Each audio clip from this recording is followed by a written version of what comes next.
लोकसभा चुनाव का बिगुल बज चुका है। तमाम जो जनप्रतिनिधि है वो चुनावी कैंपेन कर रहे हैं, लोगों से बात कर रहे हैं, जनसंपर्क कर रहे हैं। हमारे बीच बात करने के लिए मौजूद है पूर्व IPS आनंद मिश्रा जी। और ये जो है बक्सर लोकसभा है और ये जो नियाजीपुर का क्षेत्र है, चलिए हम बात करते हैं। क्या कितना आपको यहाँ जनसंपर्क कर रहे हैं, कितना आशीर्वाद मिल रहा है? जी भैया, मैं बहुत खुद खुश हूँ कि मेरा कोई ऑर्गेनाइजेशन नहीं है, मेरा कोई ऑर्गेनाइज्ड काडर नहीं है।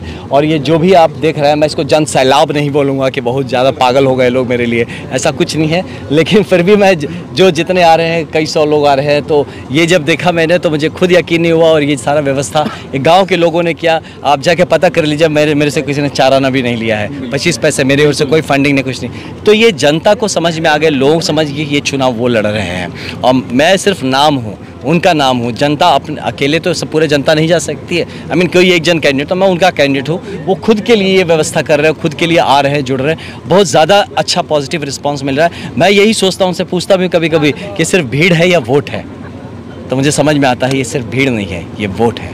सर अभी देखिए, अभी जो समर्थक है और यहाँ के लोग हैं वो कह रहे हैं बाहरी भगाओ और बक्सर बचाओ, ये दे रहे हैं सर। हाँ, एक दो लोग किए, मैंने उनको मना किया, ऐसा नहीं करना, नेगेटिव चीज़ें नहीं बोलना। कोई बाहरी अंदर की बात नहीं है, काबिलियत पे चुनाव काबिलियत पे होना चाहिए, बाहरी भीतरी कोई बात नहीं है। जो आपको बेस्ट रिप्रेजेंट कर सके, जो आपके भविष्य का ख्याल रख सके, जो आपके लिए काम करके दे सके उस पर, और जो आपके भरोसे को जीत सके, वोट उसके लिए देना चाहिए। सर बक्सर लोकसभा में सर इंडिया महागठबंधन से सुधाकर सिंह है और BJP से मिथिलेश तिवारी हुए और यहाँ ददन पहलवान भी हुए। सर कैसे फेस कर पाइएगा? नहीं, ऐसा नहीं है, तो ये क्वेश्चन आप उनसे भी फेस पूछ सकते हैं कि आनंद मिश्रा पे कैसे फेस कर पाइएगा।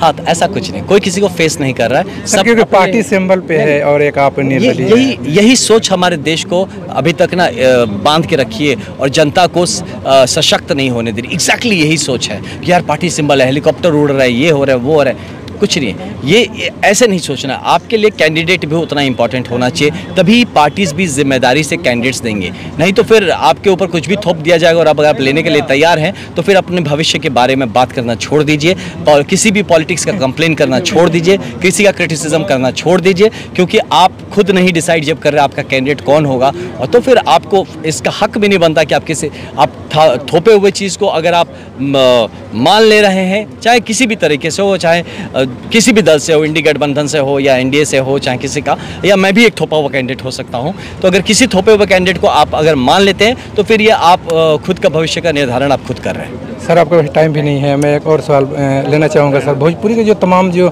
सिंगर है सर, जो भोजपुरी गाने गाते हैं, समाज में अश्लीलता परोसते हैं, उनको BJP टिकट दे रहे हैं। सर आप जो IPS हुए और सर आपको टिकट नहीं मिलना सर क्या लगता है कहीं ना कहीं आपके साथ धोखा हुआ? नहीं, मेरे साथ कोई धोखा नहीं। मैंने कहा हो सकता है मुझे मेहनत करने की ज़रूरत है, शायद मैं अभी होता ना, सब अपनी काबिलियत। देखिए, मैं उनके पिक्चर में कहाँ सेट बैठता हूँ, मैं सेट नहीं बैठता हूँ, इसलिए नहीं सेट किया। तो जिस दिन मैं सेट बैठूंगा उस दिन सेट कर लिया जाऊंगा। तो भैया हो सकता है मुझे खुद के ऊपर काम करने की ज़रूरत है, मुझे अपनी काबिलियत बनाने की ज़रूरत है। और मुझे जैसे जनता का प्यार मिल रहा है, जो मेरा एक जनता के बीच में अगर एक मास लीडर बन के निकल सकता हूँ, तो हो सकता है उनको महसूस हो किस दिन कि हाँ, ये बंदा आप काम करने लायक है, इसको मौका दिया जाए। जनता के लिए क्या सोचे? मैं जनता के लिए प्लानिंग होगा, बहुत प्लानिंग से मैं आपको प्लान्स बताने लगूंगा। तो सर थोड़ा जो मुख्य इम्पोर्टेंट जो जी मैं पहले नहीं हुआ यहाँ पे, नहीं पहले ऐसा देखिए, ये जीवन है। आज मतलब सुबह से शाम तक आप लगभग एक ही चीज़, आप कपड़े पहनते हैं, अलग अलग बदल के पहनते हैं, तो आपके मेन मुद्दे वही रहते हैं। आप जो डेवलपमेंट आपका जो ओवरऑल देखिए, अवसर कैसे क्रिएट किया जा सके, सो डैट आपकी ज़िंदगी का जो क्वालिटी हो वो बेस्ट टू बेस्ट हो सके। हर क्षेत्र में किस तरह से हम अपॉर्चुनिटी क्रिएट कर सके, अवसर। आप अच्छे जर्नलिस्ट बन सकते हैं, आपके लिए अवसर हो। आप डॉक्टर बनना चाहते हैं, आपके लिए अवसर हो। आप इंजीनियर, अवसर हो। आप म्यूजिशियन बनना चाहते हैं, आपके पास अवसर हो। खेतीहर होना चाहते हैं, अच्छे अवसर हो। आपके बिजनेसमैन होना चाहते हैं, आपके लिए अवसर हो।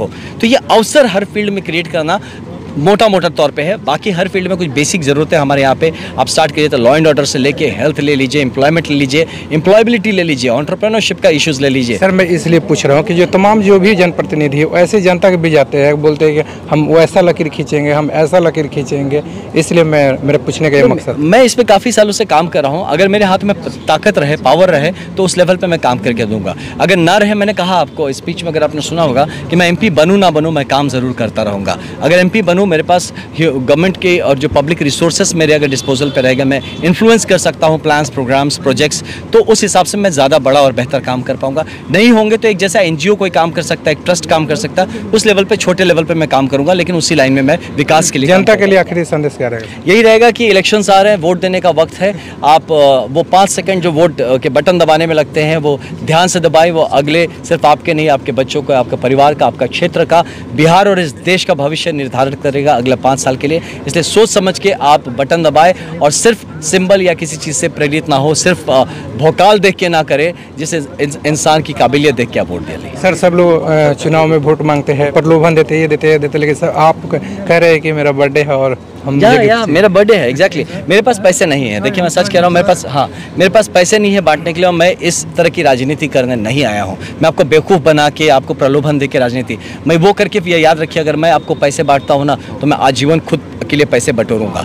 तो इसीलिए मेरे पास ऐसे पैसे हैं भी नहीं मैं बांटूँ। ये ज़रूर है, 1 जून को मेरा जन्मदिन भी है, तो अगर आपको चाहिए तो मेरे को अगर आप गिफ्ट देना चाहें तो ज़रूर दीजिए। I will be very thankful कि अगर वो गिफ्ट मिलता है तो मैं ज़रूर रिटर्न गिफ्ट के हिसाब से आपको ज़रूर ये इंश्योर करता हूँ कि मैं कुछ बेहतर वापस लौटाऊँ। सर, जो बक्सर के यूथ है, जो युवा है सर, वो उन लोग का जो झुकान है वो किस तरफ है? देखिए, अभी मैं सारे युवाओं से तो मिला नहीं हूँ, लेकिन मैं जहाँ मिल रहा हूँ, जो देख रहा हूँ, काफ़ी मुझे लग रहा है कि वो मुझे अपना मानते हैं। आपसे प्रभावित है? प्रभावित मतलब वो मुझे अपना मानते हैं, मुझे भरोसा करते हैं, इसलिए मैं उनके लिए ज़रूर मेहनत करता रहूँगा। ठीक है, धन्यवाद। चलिए, लोकसभा चुनाव है, जो तमाम जो जनप्रतिनिधि है वो चुनाव में लगे हुए हैं और यहाँ पर जो जनता का समर्थन मांग रहे हैं। हमारे साथ बात कर रहे थे पूर्व IPS आनंद मिश्रा जी।